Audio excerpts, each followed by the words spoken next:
আমি সজল, আমার বয়স ৩০, একটা জব করি প্রাইভেট কোম্পানিতে। ভালোই মাইনে পাই। আমার বাবা একজন রিটায়ার্ড আর্মি। এখন উনি একটি কোম্পানিতে কাজ করেন। উনার বয়স ৫৫, আমার মা গৃহবধূ, উনার বয়স ৪০ বছর। আমার এক বোন আছে, ওর বয়স ২৩ বছর। আমার বিয়ের জন্যে মেয়ে দেখা চলছে। আমারই এক মামা সম্বন্ধ দেখছেন। একদিন আমার মামা একটি সম্বন্ধ আনলেন। মেয়ের বয়স ২৫ বছর। মেয়ের এক দাদা আছে, সে সরকারি চাকরি করে, ওর বয়স ৩০ বছর। মেয়ের বাবার বয়স ৬০ বছর আর চাকরি করেন একটি ব্যাংকে। মেয়ের দাদা ও ব্যাংকে কাজ করেন। মামা বললেন, খুব ভালো ফ্যামিলি, এখানে সজলের সম্বন্ধ হলে খুব ভালো হবে। বাবা বললেন, মেয়ের ছবি এনেছ? মামা ছবি বের করে দেখালেন।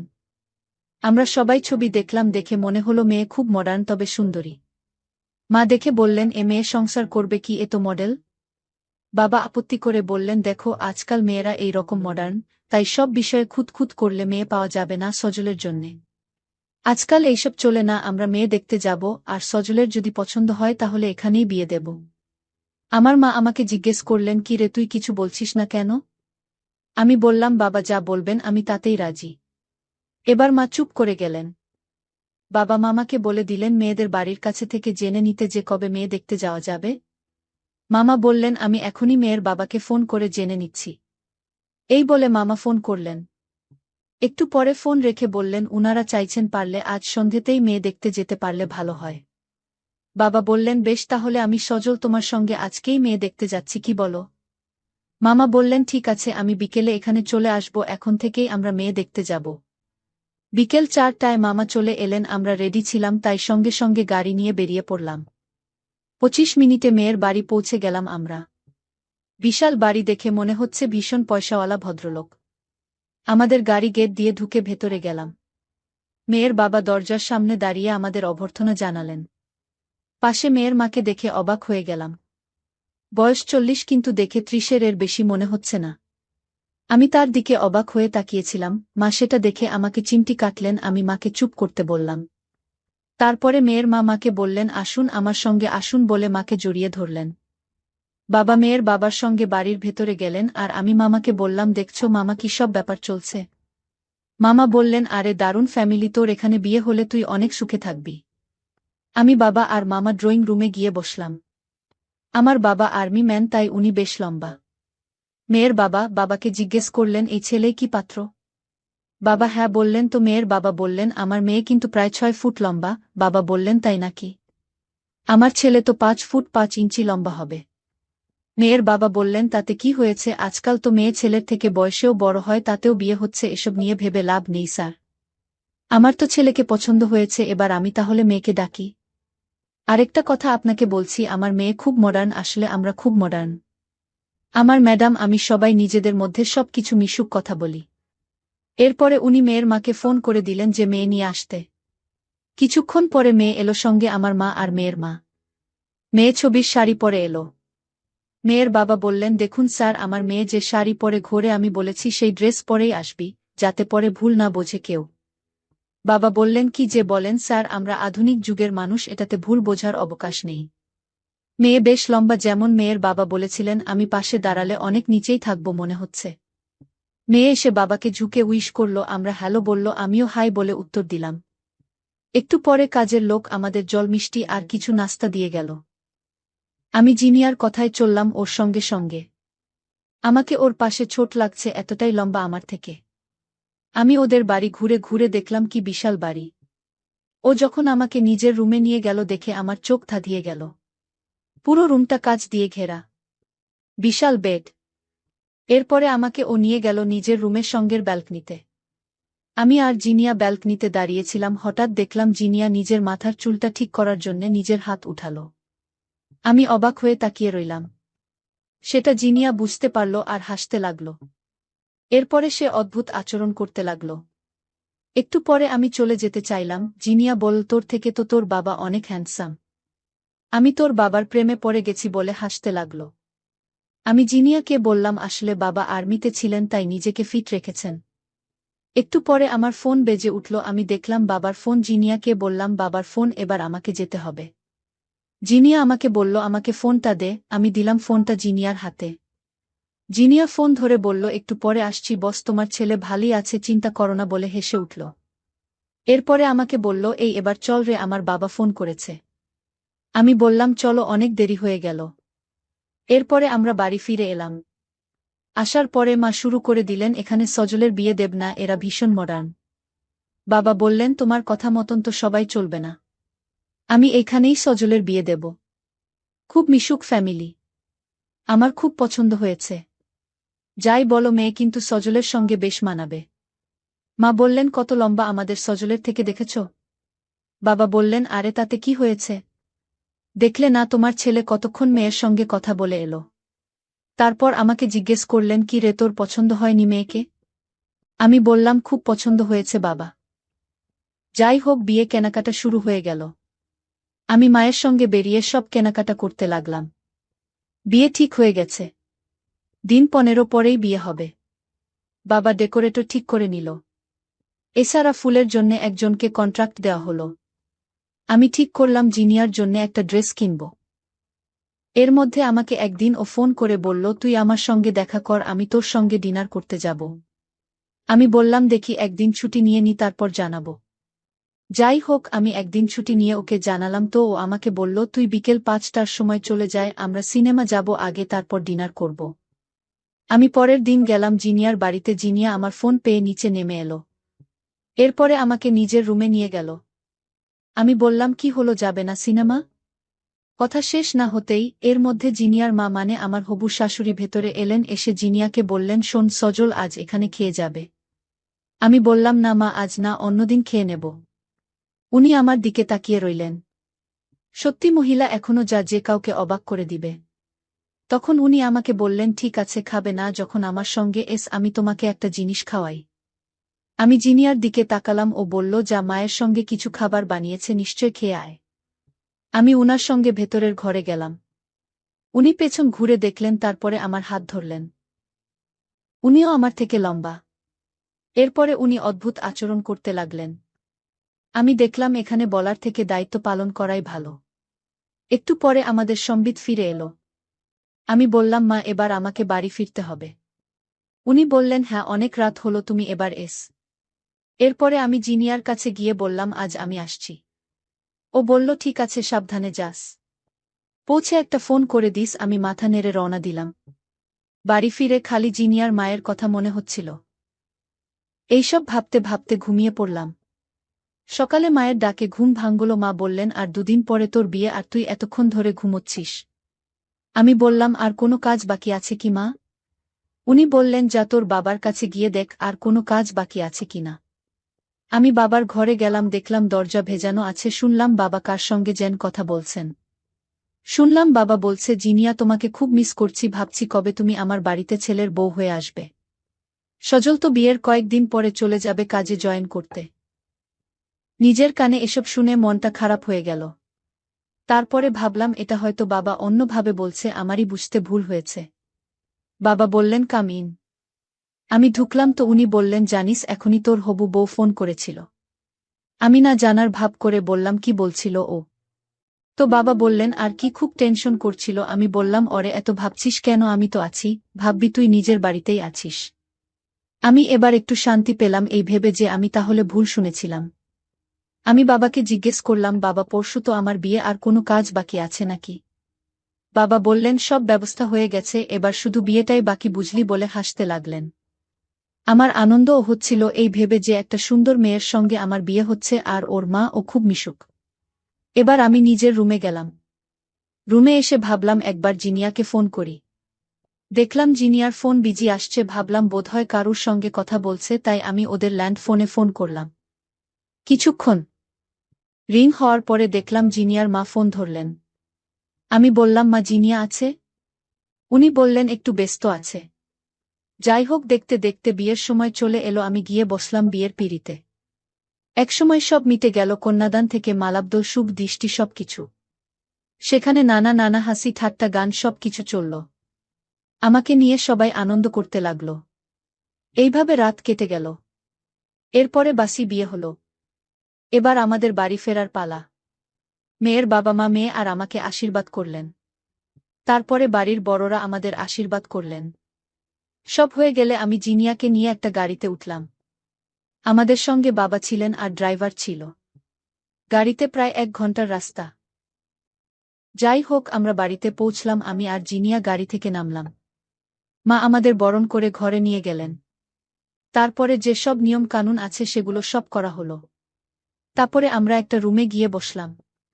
সেদিন কাল রাত্রি, তাই কিছুক্ষণ পরে জিনিয়া অন্য রুমে চলে গেল। আমি বন্ধুদের সঙ্গে গল্প করতে লাগলাম। এরপরে আমি খাওয়া দাওয়া করে শুয়ে পড়লাম। আমার রুমে আমি একই ছিলাম। আমার পাশের রুমে মা আর বোন শুয়েছিল। জিনিয়া অন্য রুমে শুয়েছিল, ওর সঙ্গে ওর এক কাজের মহিলা ছিল। বাবার রুমটা তারপরে ছিল। রাত 3টের সময় আমার ঘুম ভেঙে যায়। বাথরুম থেকে এসে আবার শুয়ে পড়ি, কিন্তু ঘুম আসছিল না। রুমের বাইরে গেলাম। দেখলাম জিনিয়া নিজের রুম থেকে বেরিয়ে এলো। আমি সঙ্গে সঙ্গে ভেতরে চলে এলাম, এই ভেবে যে আজ তো কাল রাত্রি কেউ কাউকে দেখব না। তারপরে শুয়ে ঘুমিয়ে পড়লাম। ভোরবেলা ঘুম ভাঙল। বাথরুমে গিয়ে ফ্রেশ হলাম। তারপরে ব্রাশ করে রুমের বাইরে গিয়ে দাঁড়ালাম। দেখলাম জিনিয়া বাবার রুম থেকে বেরোচ্ছে। আমি অবাক হয়ে গেলাম দেখে। আমি সঙ্গে সঙ্গে রুমে গিয়ে জিনিয়াকে ফোন করলাম। জিনিয়া ফোন ধরে গুড মর্নিং বলল। তারপরে আমাকে বলল, কি রে, তোর ঘুম হয়েছে কাল রাতে? আমি হ্যাঁ বললাম। তারপরে বললাম, তুমি বাবার রুমে কখন গেছিলে?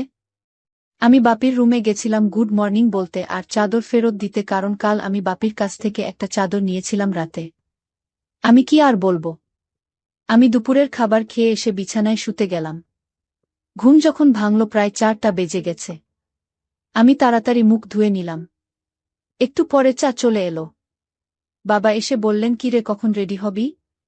আমি বললাম, এই তো রেডি হচ্ছি। তারপর আমার এক মাস্তুতো বোনকে ডাকলাম যাতে আমাকে একটু মেক আপ করে দেয়। হিয়া এসে আমাকে ভালো করে সাজিয়ে দিল। আমি শেরওয়ানি পরে নিলাম। এটা আমাকে জিনিয়া দিয়েছে যাতে আমি বউ ভাতে এটা পরি। ভালো করে ড্রেস করে আমি জিনিয়ার রুমে গেলাম।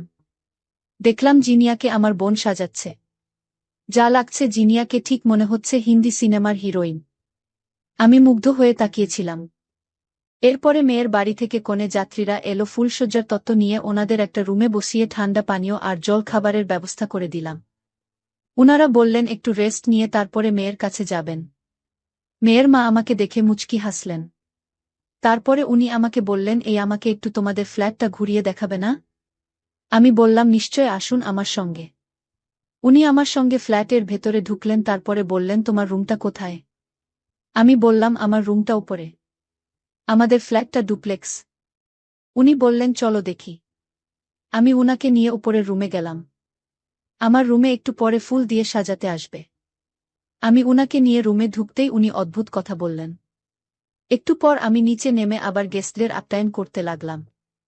সব গেস্ট খেয়ে চলে গেল। তারপরে আমি, জিনিয়া, বাবা, মা একসঙ্গে খেতে বসলাম।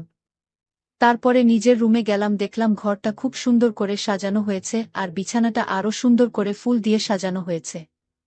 জিনিয়া তখন বাথরুমে গিয়েছে বুঝলাম। কিছুক্ষণ পরে ও যখন বেরিয়ে এলো বাথরুম থেকে, আমি দেখে অবাক হয়ে গেলাম। হঠাৎ জিনিয়া আমাকে বলল, অরে, আমার ফোনটা বসার রুমে ফেলে এসেছি, কি হবে? আমি বললাম, আমি জানি, বাবা আমাকে ফোন করে বলেছে, আর এখন ওটা বাবার কাছেই আছে, তুমি চিন্তা করো না, বাবা সকাল বেলা দিয়ে যাবে। জিনিয়া বলল, তোর ফোনটা দে, আমি বাপির সঙ্গে কথা বলবো। আমি দিলাম ওকে আমার ফোনটা। জিনিয়া বাবাকে ফোন করে বলল, ব্যাপী তোমার কাছে ফোন আছে জেনে নিশ্চিন্ত হলাম, তুমি কাল সকালবেলা আমাকে ফোনটা দিয়ে যেও কেমন? এই বলে ফোনটা রেখে দিল। তারপরে ঘুমিয়ে পড়লাম। সকালবেলা আমার ঘুম ভাঙল একটা আওয়াজে। দেখলাম দরজাতে কেউ টোকা মারছে। তারপরে দেখলাম জিনিয়া উঠল বিছানা থেকে। জিনিয়া দরজা খুলতেই দেখলাম বাবা সামনে দাঁড়িয়ে। এভাবেই সুখে দুঃখে চলতে লাগলো আমাদের নতুন সংসার। বন্ধুরা, আজকের মতো এখানেই শেষ করলাম, দেখা হবে পরের ভিডিওতে। সবাই ভালো থাকুন, ধন্যবাদ। মাসি হাসতে হাসতে আমার কাছে এলেন এবং আমাকে জড়িয়ে ধরলেন। তাকে এতটা কাছে থেকে দেখে আমি খুব খুশি হয়েছিলাম, কারণ সেই জায়গায় আমাকে কেউ চিনত না। মাসির শৈশব আমার গ্রামের মধ্যেই কেটেছিল, কারণ তিনি আমার মায়ের কাছে পড়াশোনা করার জন্য এসেছিলেন।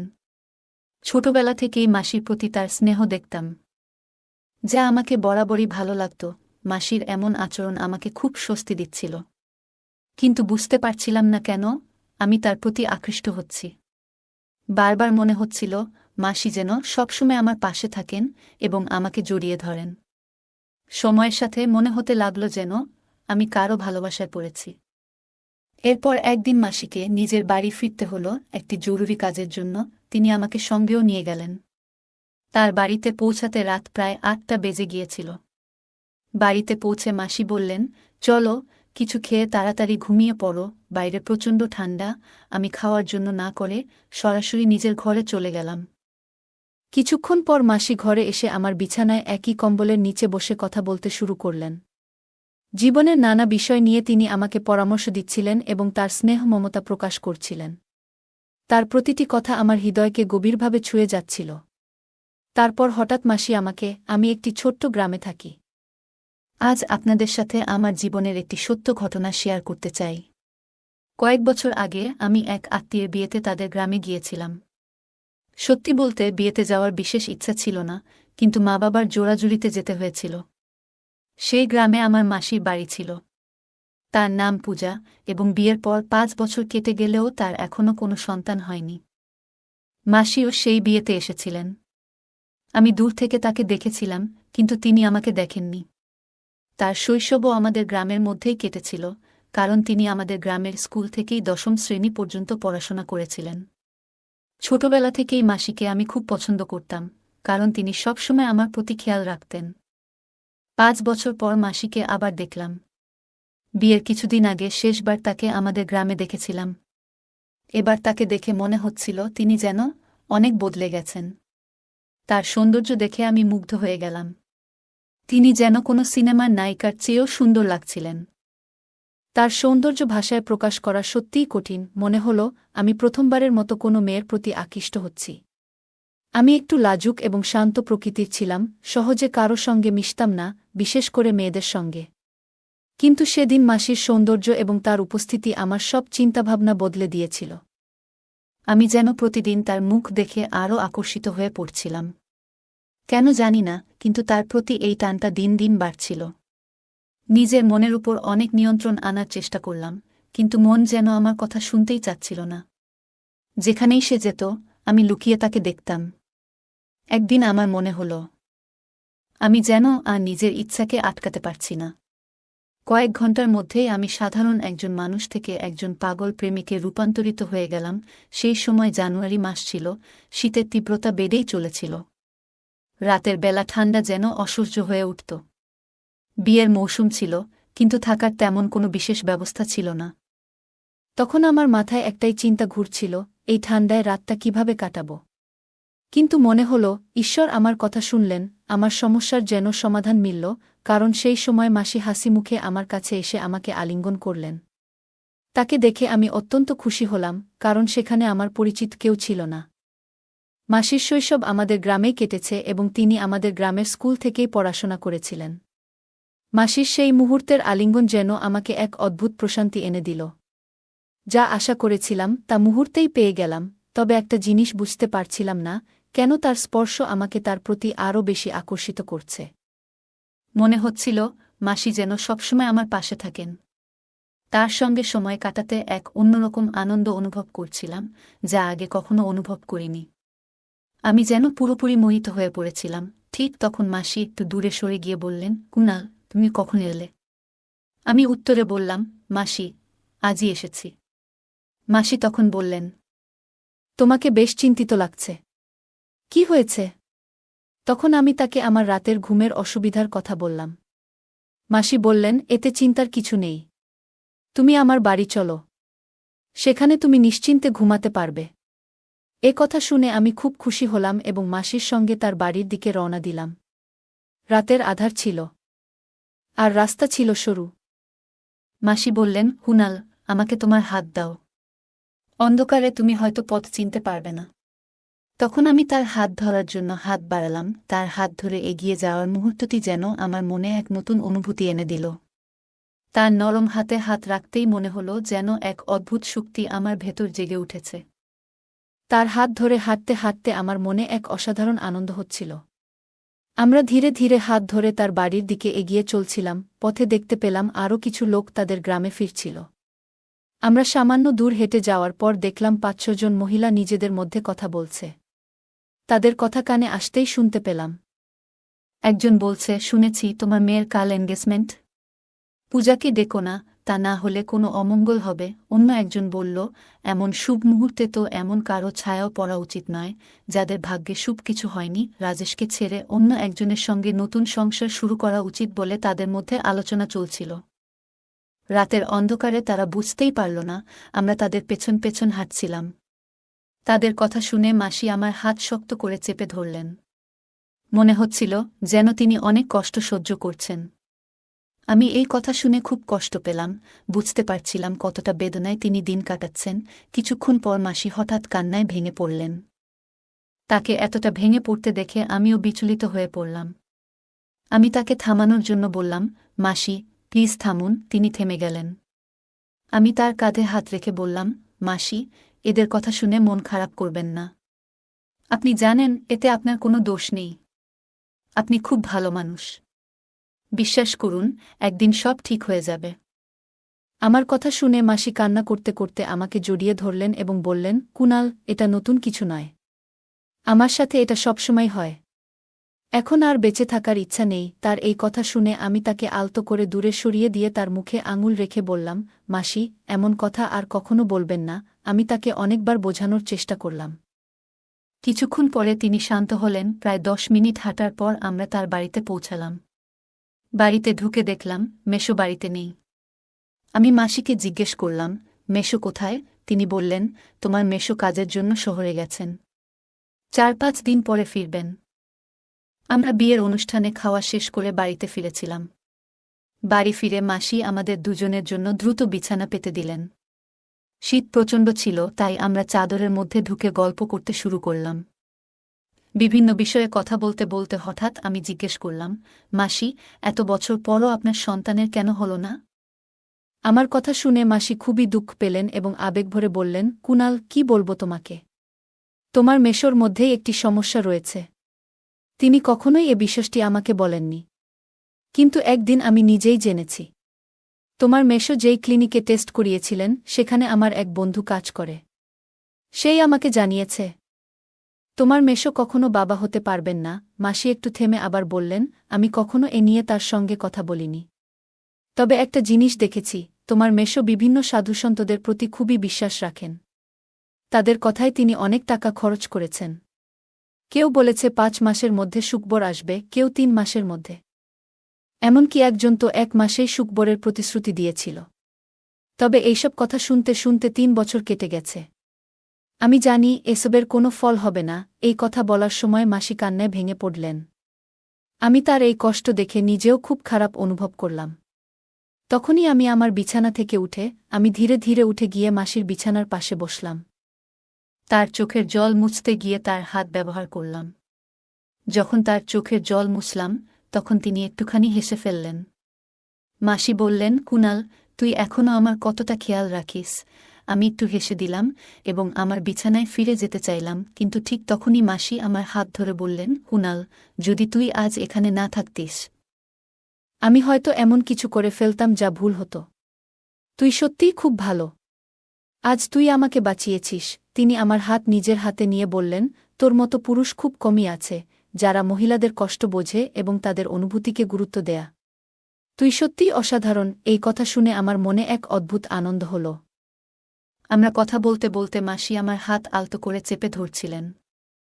আমি তার দিকে কিছু বলার চেষ্টা করছিলাম, কিন্তু আমার মনে যেন এক বিশাল ঝড় উঠেছিল। মনে হচ্ছিল আমি তাকে স্পর্শ করতে চাই, কিন্তু নিজের ইচ্ছেকে দমন করলাম। মাসি তখন হঠাৎ বললেন, যে মেয়ে তোর সঙ্গে বিয়ে করবে, সে খুবই ভাগ্যবান হবে। তুই নারীদের সম্মান করিস এবং তাদের অনুভূতি ভালোভাবে বুঝিস।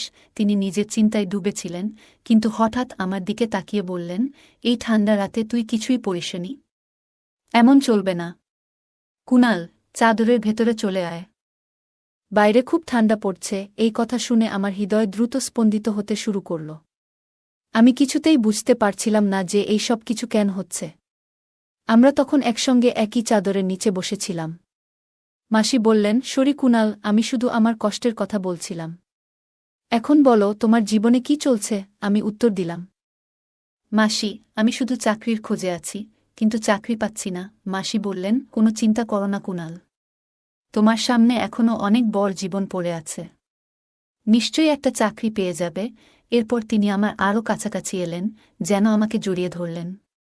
তারপর মাসি হাসতে হাসতে বললেন, তোমার কি কখনো মনে হয়নি যে তোমারও একজন গার্লফ্রেন্ড থাকা উচিত? আমি বললাম, মাসি, এমন চিন্তা তো আসে, কিন্তু এখনও তেমন কাউকে পাইনি।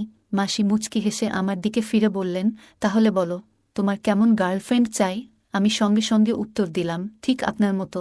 মাসি অবাক হয়ে হাসতে হাসতে বললেন, আমার মতো কেন?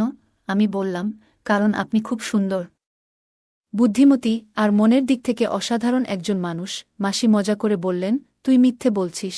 আমি হেসে বললাম, মিথ্যে কেন বলবো মাসি?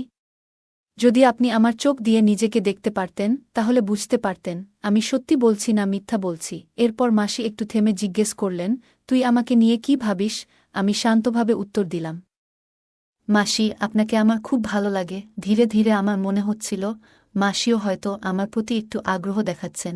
বাইরে ঠান্ডা বাড়ছিল আর ঘরের পরিবেশ যেন উষ্ণ হয়ে উঠছিল। মাসি হেসে বললেন, কুনাল, তুই প্রথম ব্যক্তি যে আমার এত প্রশংসা করল। তার মুখে এমন উচ্ছ্বাস ছিল যেন আমার কথাগুলো তাকে অনেক খুশি করেছিল। আসলে সবারই নিজের প্রশংসা শুনতে ভালো লাগে, আর আমার মাসি প্রশংসারই যোগ্য ছিলেন। আমি মাসিকে একটা কথা বলতে চেয়েছিলাম, কিন্তু কথাগুলো আমার মুখে এসে আটকে গেল। বুঝতে পারছিলাম না কেন, কিন্তু একটা জিনিস স্পষ্ট ছিল, আমি চাইতাম মাসি সব সময় সুখী থাকুক এবং তার সব দুঃখ ভুলে থাকুক। অবশেষে সাহস করে বললাম, মাসি, আমার একটা কথা বলার আছে।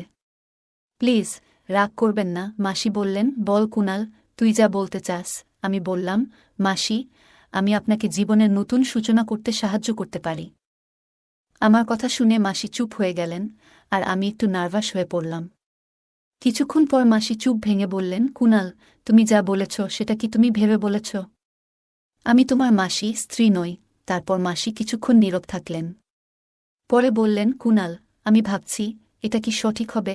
আমি বললাম, যদি কোনো কিছু ঠিক করার জন্য সামান্য ভুল করতে হয়, তবে আমার মতে সেটা ভুল নয়। মাসি বললেন, তোমার কথায় যুক্তি আছে, কিন্তু আমাকে একটু ভাবার সময় দাও। আমি সম্মতি দিয়ে বললাম, ঠিক আছে মাসি, আপনি চিন্তা করে নিন। এরপর আমরা দুজন ঘুমিয়ে পড়লাম, কারণ পরদিন সকালে আমাকে একটি অনুষ্ঠানে যেতে হতো। পরের দিন আমি খুব সকালে উঠে পড়লাম, কারণ সকাল 7টায় আমাকে বের হতে হতো। বের হওয়ার সময় মাসি বললেন, কুনাল, সন্ধ্যায় ফিরে আসতে ভুল করো না, আমি তোমার জন্য অপেক্ষা করব। আমি মাথা নেড়ে বারাতের সঙ্গে বের হয়ে গেলাম। সেদিন মাসি অনুষ্ঠানে আসেননি। রাতে 9টা নাগাদ আমি খাওয়া সেরে মাসির বাড়ি ফেরার সিদ্ধান্ত নিলাম। মাসি তখন আমারই অপেক্ষায় ছিলেন। আমাকে দেখে হাসতে হাসতে বললেন, কুনাল, আজ তোমাকে খুব মিস করেছি। আমি বললাম, মাসি, আমিও আপনাকে খুব মনে করছিলাম। এরপর মাসি কফি বানিয়ে আনলেন। আমরা একসঙ্গে কফি খেতে খেতে কথা বলতে লাগলাম। হঠাৎ মাসি বললেন, কুনাল, তোমার গতকালের কথায় আমি রাজি হয়েছি। আমি বললাম, মাসি, একবার চেষ্টা করে দেখুন, আপনার ভবিষ্যৎ শুধু সুখ আর আনন্দে ভরে উঠবে। মাসি বললেন, তোমার এই উপকার আমি কখনো ভুলব না। তুমি আমার জন্য ঈশ্বরের মতো। তারপর আমাদের কথা আর অনুভূতি ধীরে ধীরে আমাদের আরও কাছাকাছি নিয়ে এলো। পরদিন সকালে মাসি খুব খুশি মনে ছিলেন। তাকে দেখে আমার মনও আনন্দে ভরে উঠল। মাসি আমাকে বললেন, কুনাল, তুমি আমার সমস্ত ইচ্ছা পূরণ করেছ। তোমাকে অসংখ্য ধন্যবাদ। আমি সঙ্গে সঙ্গে বললাম, মাসি, ধন্যবাদ দেওয়ার কিছু নেই। আমি শুধু চাই আপনি সবসময় সুখে থাকুন। আর আমি ঈশ্বরের কাছে প্রার্থনা করব যাতে আপনার জীবনে কখনো দুঃখ না আসে। এইভাবে আমি মাসির বাড়িতে 3 দিন কাটালাম এবং তার মুখে হাসি ফোটানোর জন্য যথাসাধ্য চেষ্টা করলাম। যখন বাড়ি ফেরার সময় হলো, তখন মাসির চোখে জল ছিল। আমি তাকে জড়িয়ে ধরে বললাম, আবার দেখা হবে মাসি। এই বলে আমি বাড়ির উদ্দেশ্যে রওনা হলাম। প্রায় 3 মাস পর মাসির ফোন এলো। ফোনে মাসি আমাকে জানালেন যে তিনি মা হতে চলেছেন। এই সুখবরটি পাওয়ার পর আমি আনন্দে আপ্লুত হয়ে উঠলাম এবং ঈশ্বরের প্রতি কৃতজ্ঞতা জানালাম। কিছু মাস পর আমার মাসি একটি ফুটফুটে ছেলের জন্ম দিলেন। আমার খুব ইচ্ছে ছিল আমি তাদের বাড়ি গিয়ে ছোট্ট ভাইটিকে দেখে আসি, কিন্তু তখনই আমার নতুন চাকরি শুরু হয়েছিল। ছুটি নেওয়া সম্ভব ছিল না, কারণ নতুন কাজে ছুটি নেওয়া মানে ঝুঁকি। সেই সময় স্মার্টফোনও ছিল না, যার কারণে আমি তার ছবি পর্যন্ত দেখতে পারিনি। প্রায় 1 বছর পর আমার বিয়েতে মাসির সঙ্গে দেখা হলো।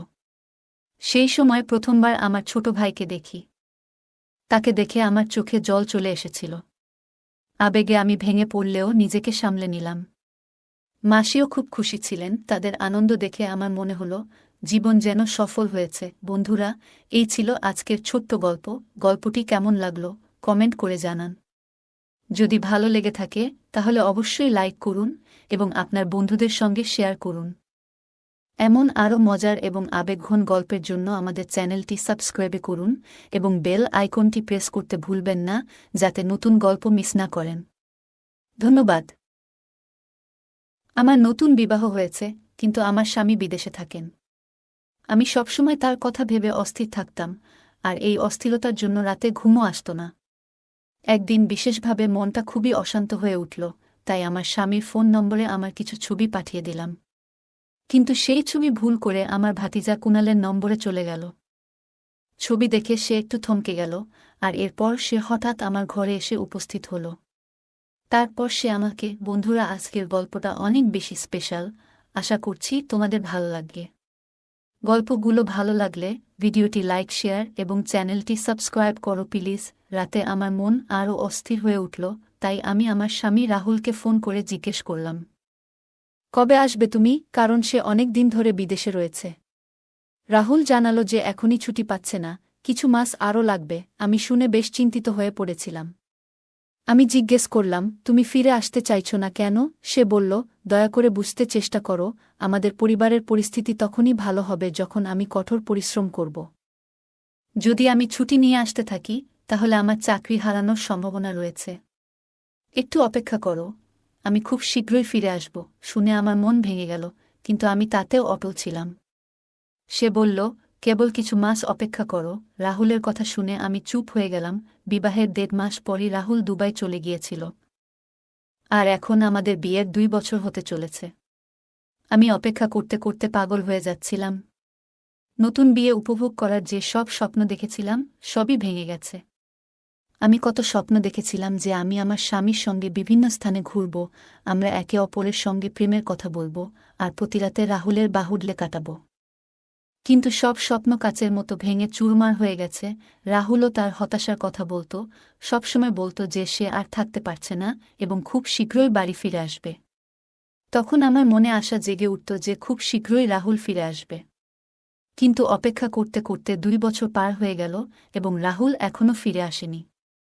সে প্রতিবার নতুন নতুন অজুহাত দেখাতে লাগল। সে আমাকে সান্ত্বনা দিতে চেষ্টা করত, বলতো, পূজা, বুঝতে চেষ্টা করো। তোমার থেকে এবং পরিবারের সবার থেকে দূরে থাকা আমার জন্য সহজ নয়। কিন্তু যারা বিদেশে থাকে তাদের জন্য আয় রোজগার করাটা সহজ কাজ নয়। যদি ছুটি না পাই তাহলে কিভাবে আসব? বিয়ের পর থেকেই রাহুলের থেকে দূরে থাকছি। কঠিন হলেও নিজেকে বুঝিয়ে সময় কাটাচ্ছিলাম। কিন্তু যত দিন যাচ্ছিল আমার জন্য স্বামীর অনুপস্থিতিতে থাকা আরও কষ্টকর হয়ে উঠছিল। আমার সমস্ত আবেগই রাহুলের জন্য ছিল, আর বিবাহের সেই অল্প কিছু সময়ে যে ভালোবাসা সে আমাকে দিয়েছিল তাতে আমি যেন তার প্রেমে একেবারে মগ্ন হয়ে পড়েছিলাম। ওর ছাড়া এক মুহূর্ত কাটানো আমার পক্ষে কল্পনা করা কঠিন হয়ে পড়েছিল। কিন্তু রাহুল বিয়ের 1.5 মাস পরেই বলল, আমি দ্রুত ফিরে আসব। আমরা একসঙ্গে নতুন একটি জায়গায় থাকব। কিন্তু বিয়ের পর মাত্র 1.5 মাস একসঙ্গে থাকার পর থেকেই আমি একা। এখন এমন মনে হয় যেন আমি এখনও অবিবাহিত। আমার স্বামীও দূরে বসে আমার জন্য মন খারাপ করত, কিন্তু তার এই মন খারাপের বা আমার যত্ন নেওয়ার কি লাভ যদি সে আমার কাছে না থাকে? সে বলতো, তোমার ছবি পাঠিও, তোমাকে দেখলে আমার ক্লান্তি দূর হয়। কখনো ভিডিও কল করলে আমি রাহুলকে দেখে কেঁদে ফেলতাম। তখন সে আমাকে সান্ত্বনা দিত। রাহুল আমাকে আশ্বস্ত করত, বলতো, আমি চেষ্টা করছি, যদি আগামী সপ্তাহের মধ্যে ছুটি পাই তাহলে বাড়ি আসব। তুমি অতিরিক্ত চিন্তা করো না। কিন্তু প্রতিবার সে আমাকে নতুন আশার বাণী দিয়ে শেষমেশ জানাত, ছুটি পায়নি। তার যাওয়ার পর থেকে নিজেকে সাজানো গোছানো বন্ধ করে দিয়েছিলাম। যখনই রাহুল ভিডিও কলে আমার মলিন মুখ দেখত তখন তার মনও খারাপ হয়ে যেত। সে বলতো, নিজেকে একটু সুন্দর করে সাজাও, নতুন ছবি তুলে আমার কাছে পাঠাও। তার অনুরোধে নিজেকে আবার একটু সাজাতে শুরু করলাম। ভালো ভালো ছবি তুলে রাহুলের কাছে পাঠাতাম। আমার ছবি দেখে রাহুল মুগ্ধ হয়ে যেত, প্রশংসা করত, আর আমি লজ্জায় রাঙা হয়ে উঠতাম। আমি সবসময় প্রশংসা শুনতে পছন্দ করতাম, আর আমার মধ্যে সৌন্দর্যের কিছুটা অহংকারও ছিল। ছোটবেলা থেকেই নিজেকে নিয়ে প্রশংসা শুনতে ভালো লাগত। যখন রাহুল আমার প্রশংসা করত তখন সব দুঃখ ভুলে যেতাম। তার কথা শুনে মন আনন্দে নেচে উঠত। তবে আমার শাশুড়ি আমার এই পরিবর্তনটা সহজভাবে নেননি। একদিন তিনি আমাকে ডেকে বললেন, তোমার স্বামী তো বাড়িতে নেই, তাহলে কার জন্য এত সেজেগুজে থাকো? আমি হকচকিয়ে গেলাম, বললাম, মা, রাহুল ভিডিও কলে কথা বলে। রাহুল ভিডিও কলে কথা বলার সময় আমাকে ক্লান্ত ও অগোছালো দেখলে অভিযোগ করত।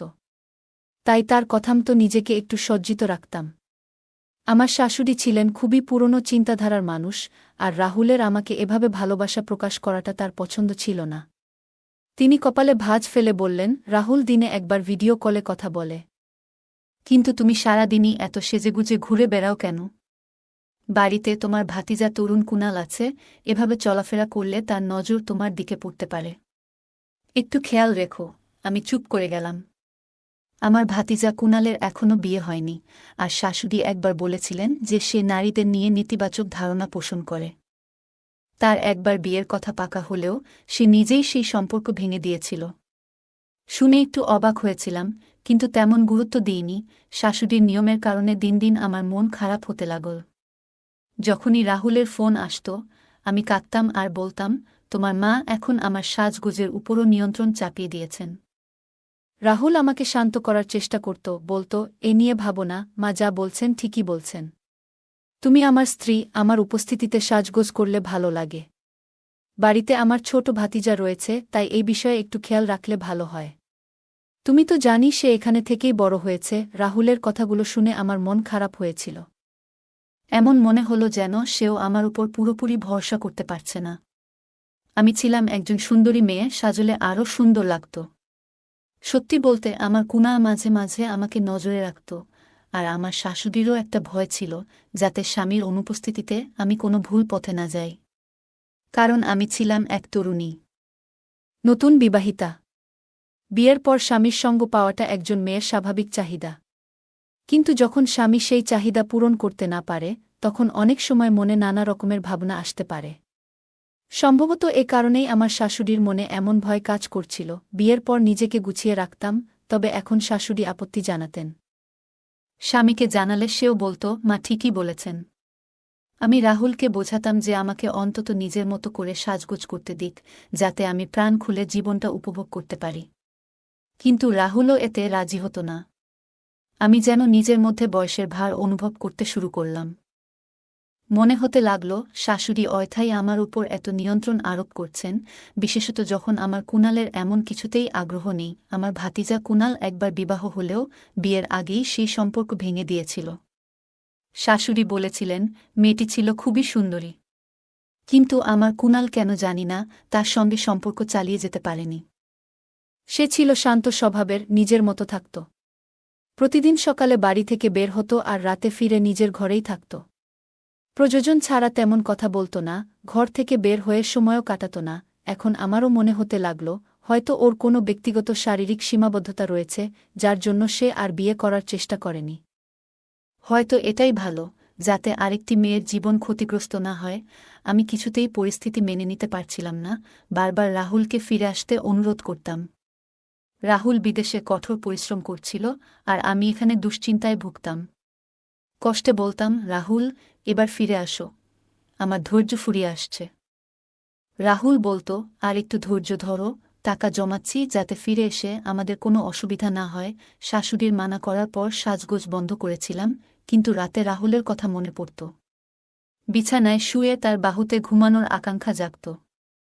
অতিরিক্ত কষ্ট পেলে স্নানে যেতাম, নিজের ছবি তুলতাম এবং নিজেকে দেখে ভালো লাগত। এভাবে চলতে চলতে আমি কখন যে ভেতরে ভেতরে দুর্বল হয়ে পড়েছি তা নিজেই বুঝিনি। এখন বেশিরভাগ সময় একা থাকলে নিজেকে ব্যস্ত রাখার জন্য নানাভাবে ছবি তুলতাম। আস্তে আস্তে এই অভ্যাসটা এমন পর্যায়ে পৌঁছে গিয়েছিল যে আমার পক্ষে এটি নিয়ন্ত্রণ করা কঠিন হয়ে পড়ছিল। একদিন আবেগের মুহূর্তে এমন কিছু করে ফেললাম, যা সাধারণত কেউ সহজে করেন না। মনে হচ্ছিল রাহুল আমার সৌন্দর্যকে মুগ্ধ হয়ে দেখুক, এই আকাঙ্ক্ষাই আমাকে বিচলিত করছিল। নিজের সিদ্ধান্তগুলো নিয়ে ভাবার সময় পাইনি, আর এই ছোট্ট পদক্ষেপেই আমার জীবনে বড় পরিবর্তন আসতে শুরু করল। আমার শাশুড়ি সবসময় আমার দিকে কৌতূহলভরা নজরে তাকিয়ে থাকতেন।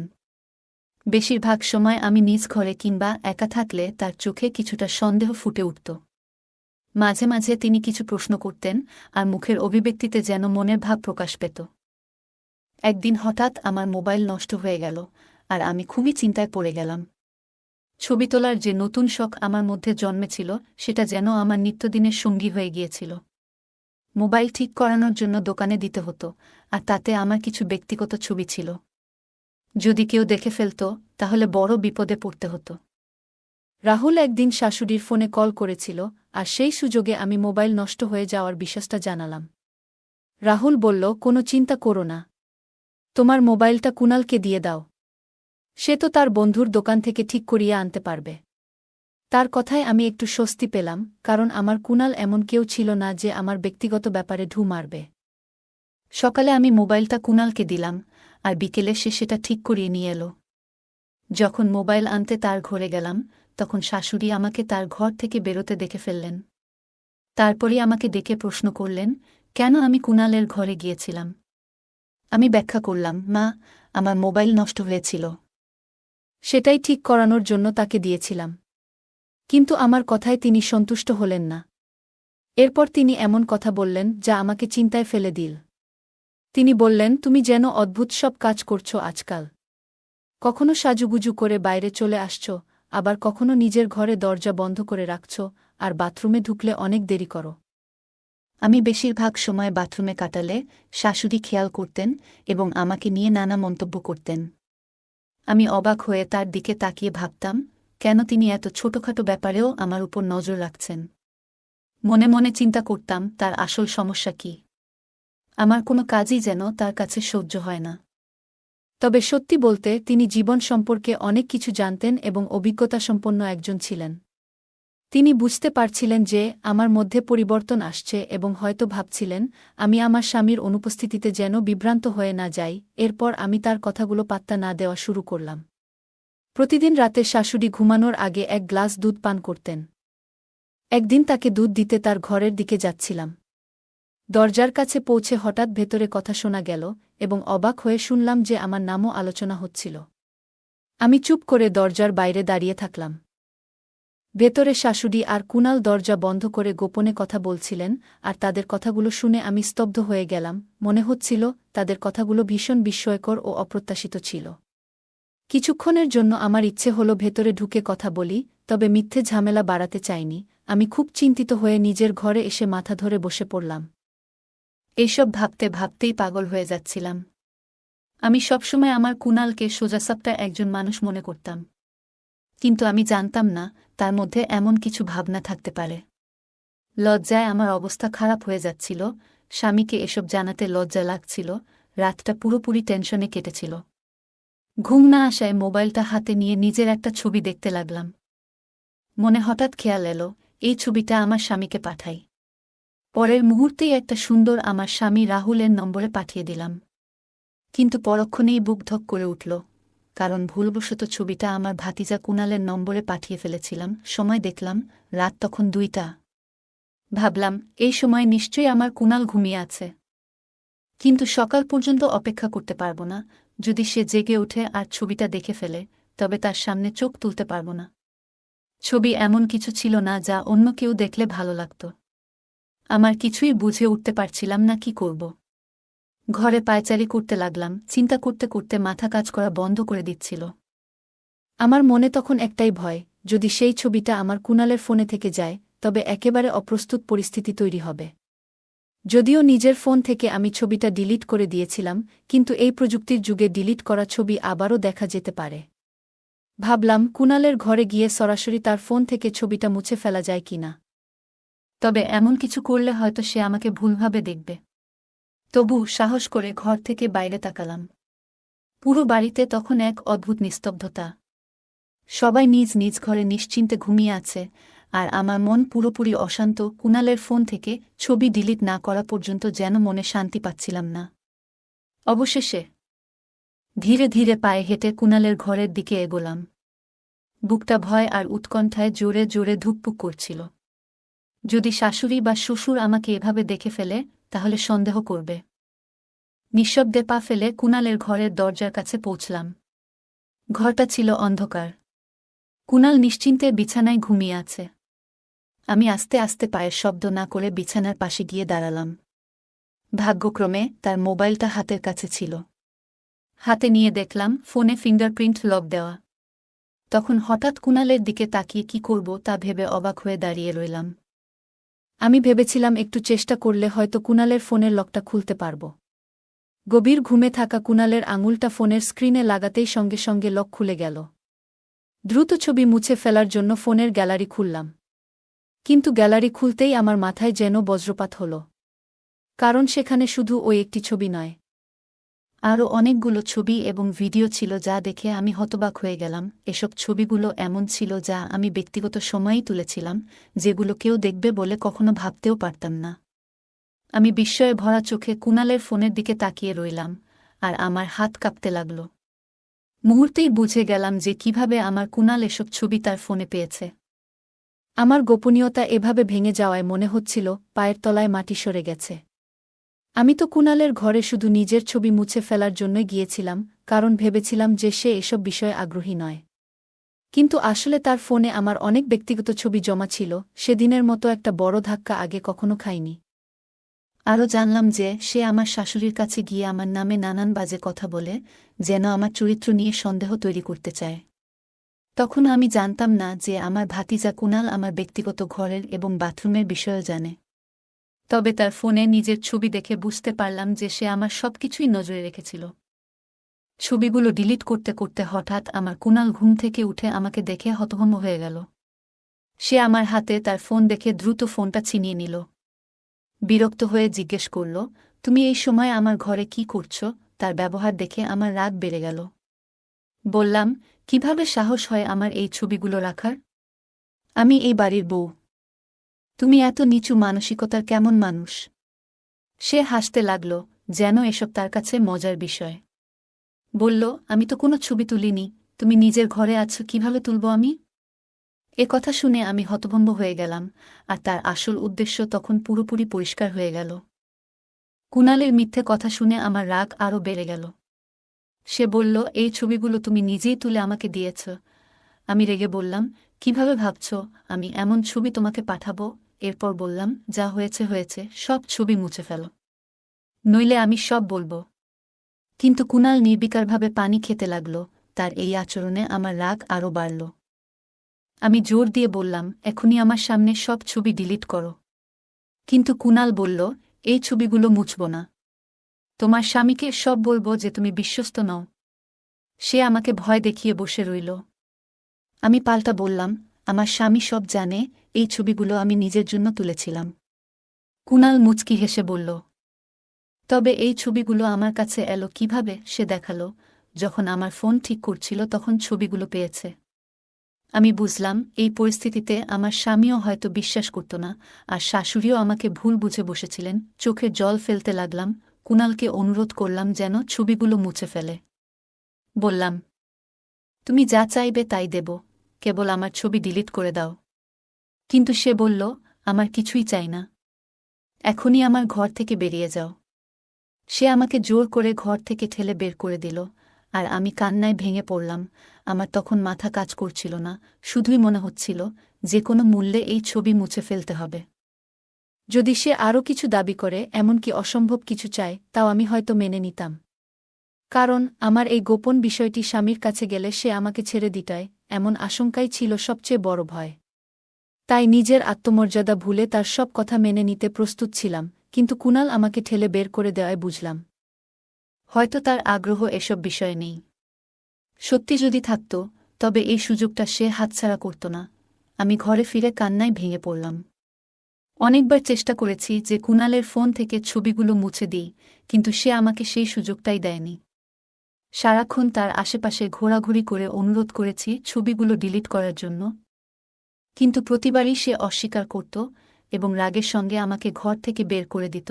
রাহুল যখন ফোন করত, আমি উদাসীনভাবে কথা বলতাম। সে বারবার জানতে চাইত, তোমার কি হয়েছে, কিন্তু এসব কিভাবে তাকে বলতাম। একদিন সিদ্ধান্ত নিলাম, সত্যিটা রাহুলকে জানাবো। ভয়ে বেঁচে থাকা আর সম্ভব না। যদি আমি নিজে না বলি, কুনাল একদিন সব ফাঁস করবেই। ভয়ে ভয়ে রাহুলকে বললাম, রাহুল, আমি ফোনে কিছু ছবি তুলেছিলাম। রাহুল হেসে বলল, তাতে কি হয়েছে? আমি বললাম, ছবিগুলো একটু অন্যরকম ছিল, বাথরুমে তুলেছিলাম। রাহুল চমকে উঠে বলল, এগুলো ডিলিট করো। এমন ছবি সম্মানজনক নয়। মোবাইল হারালে বা ফাঁস হলে কিভাবে মুখ দেখাব? রাহুল আমাকে বকছিল, কিন্তু পুরো সত্য তখনও বলিনি।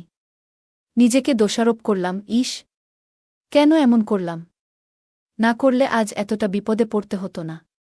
আমি বারবার কুনালকে অনুরোধ করতে থাকলাম যেন সে আমার ছবিগুলো মুছে ফেলে। তাকে কথা দিলাম যে এরপর আর এমন ভুল কিছু করব না। কিন্তু তখন সে এমন কিছু বলল যে আমি বাকরুদ্ধ হয়ে তার দিকে তাকিয়ে রইলাম। তার আসল উদ্দেশ্য বুঝে আমার ভেতরটা শিউরে উঠল। কুনালের আশেপাশে ঘোরাঘুরি করতে দেখে শাশুড়ির সন্দেহ বাড়ল। একদিন সে বলল, বৌমা, কেন বারবার কুনালের ঘরে যাচ্ছ? আমাদের পরিবারে এসব মানায় না। তার প্রশ্নে আমি ঘাবড়ে গিয়ে তাড়াহুড়ো করে বললাম, মোবাইল নষ্ট হয়েছিল তাই ঠিক করাচ্ছি। কিন্তু শাশুড়ি বিশ্বাস করল না, বলল, আমি রাহুলকে শিগগিরই ফিরিয়ে আনব। তোমার আচরণ আমাদের পরিবেশ নষ্ট করছে। শাশুড়ির সন্দেহে আমি লজ্জিত হয়ে পড়লাম। 1 মাস এভাবে কাটল। কুনাল প্রায় আমাকে ডেকে নিজের মতো চলতে বাধ্য করত, আর আমি কান্নাভেজা চোখে তার ঘর থেকে বের হতাম। তাকে বারবার মুক্তি দিতে অনুরোধ করেও কোনো লাভ হয়নি। শাশুড়ির সন্দেহ ক্রমশ বাড়ছিল। অবশেষে 1 মাস পর রাহুল দেশে ফিরল। তাকে দেখে স্বস্তির বদলে এক অজানা আতঙ্কে পাথর হয়ে গেলাম। আমি ভেতরে ভেতরে ভয়ে সাদা হয়ে গিয়েছিলাম। রাহুল যখন আমাকে ছেড়ে গিয়েছিল তখন আমি একেবারে অন্যরকম ছিলাম। এখন এই অপরাধবোধের ভারে নিজেই যেন হারিয়ে যাচ্ছিলাম। ভাবছিলাম, সত্যটা যদি রাহুল জানতে পারে তবে হয়তো আমাকে ত্যাগ করবে। আমি কষ্টে নিজেকে সামলে সামান্য হাসি মুখে এনেছিলাম, কিন্তু ভেতরে আমার মন ক্রমাগত কাঁদছিল। যদি পুরনো দিনের মতো ভালো থাকতাম, তবে আজ তার ফেরার দিনে আমিও আনন্দে ভরে উঠতাম। রাহুল অনেক উপহার নিয়ে ফিরল আর বলল, তোমার থেকে দূরে থাকাও আমার জন্য কঠিন ছিল, কিন্তু আমাদের ভবিষ্যতের জন্য কাজ করছিলাম। তার কথা শুনে আমার লজ্জায় চোখ ভিজে গেল। রাহুল অবাক হয়ে বলল, কাঁদছ কেন? আমি বললাম, এগুলো আনন্দের কান্না। রাহুলের ফেরার পরও ভেতরে অপরাধবোধ তাড়িয়ে বেড়াচ্ছিল। একা পেলে কুনালকে মিনতি করতাম, আমাকে ছেড়ে দাও, আমার ভুল হয়েছে, আমি অনুতপ্ত। কিন্তু কুনাল নিষ্ঠুরভাবে বলল, ঠিক সময় মতো সব রাহুলকে চাচাকে বলব। যদি ক্ষমা করে তাহলে দূরে সরে যাব, কিন্তু না হলে কখনো ক্ষমা করতাম না। তার এই কথায় আমি ভেঙে পড়লাম। সে আমার দুর্বলতার সুযোগ নিচ্ছিল এবং ব্ল্যাকমেল করে চলছিল। আমার ভুল বুঝে কুনালকে ছবিগুলো মুছে ফেলতে বলেছিলাম, কিন্তু সে রেগে গিয়ে বলল, আমি রাহুলকে তোমার সব কাজ দেখাব। তুমি তার বিশ্বাসের সঙ্গে খেলেছ। আমি কাঁদতে কাঁদতে তাকে অনুরোধ করলেও সে অবজ্ঞাসূচকভাবে বলল, তুমি সব সীমা পার করে ফেলেছ। তুমি একজন বিশ্বাসঘাতক। তোমার মতো কাউকে আমি স্পর্শ করতে চাই না। সে আরও জানায়, তার আগের বাগদত্তাও অনৈতিক সম্পর্কের জন্য তাকে ছেড়ে যায়, যা তাকে নারীদের প্রতি ঘৃণা করতে শিখিয়েছে। কুনাল বলল, আমার ভাই দূরে কষ্ট করছে, আর তুমি তার সম্মান নষ্ট করছ। একদিন বাড়িতে শুধু আমি, রাহুল আর কুনাল ছিলাম। সেই সুযোগে কুনাল রাহুলের সামনে আমার কিছু ব্যক্তিগত ব্যাপার প্রকাশ করল। সে আমার কিছু পুরনো অনলাইন পোস্টের স্ক্রিনশট দেখাল, যা দেখে রাহুলের মনে সন্দেহ ও আস্থাহীনতা তৈরি হয়। রাহুল খুব কষ্ট পেয়ে আমাকে বাড়ি থেকে বের করে দিল, মায়ের বাড়িতে ফিরে আমার নিজের ভুলের কারণে সংসার হারানোর যন্ত্রণা অনুভব করলাম। হতাশায় একদিন নিজেকে আঘাত করার চেষ্টা করেছিলাম, তবে ভাগ্যক্রমে বেঁচে যাই। হাসপাতালে জ্ঞান ফেরার পর দেখলাম আমার স্বামী রাহুল সেখানে দাঁড়িয়ে আছে। রাহুল জানালো যে সে আমাকে আরেকটি সুযোগ দিতে চায়, তবে এটিই হবে আমার শেষ সুযোগ। বাড়ি ফিরে আমি নতুনভাবে জীবন শুরু করার সিদ্ধান্ত নিলাম। নিজের ভুলগুলো থেকে শিক্ষা নিয়ে এবার রাহুল ও তার পরিবারের জন্য সেবা ও যত্ন করতে মনোযোগী হলাম। রাহুলের ক্ষমার জন্য আমি কৃতজ্ঞ, যা আমাকে জীবনে নতুনভাবে এগিয়ে চলার প্রেরণা দিয়েছে। বন্ধুরা, যদি এই গল্পটি ভালো লেগে থাকে তাহলে দয়া করে ভিডিওটি লাইক করুন এবং আমাদের চ্যানেলটি সাবস্ক্রাইব করুন। পাশে থাকা বেল আইকনটি প্রেস করুন, যাতে করে আমরা যখনই নতুন ভিডিও আপলোড করি তার নোটিফিকেশন সবার আগে আপনার কাছে পৌঁছে যায়। ধন্যবাদ, দেখা হবে আমাদের পরবর্তী ভিডিওতে।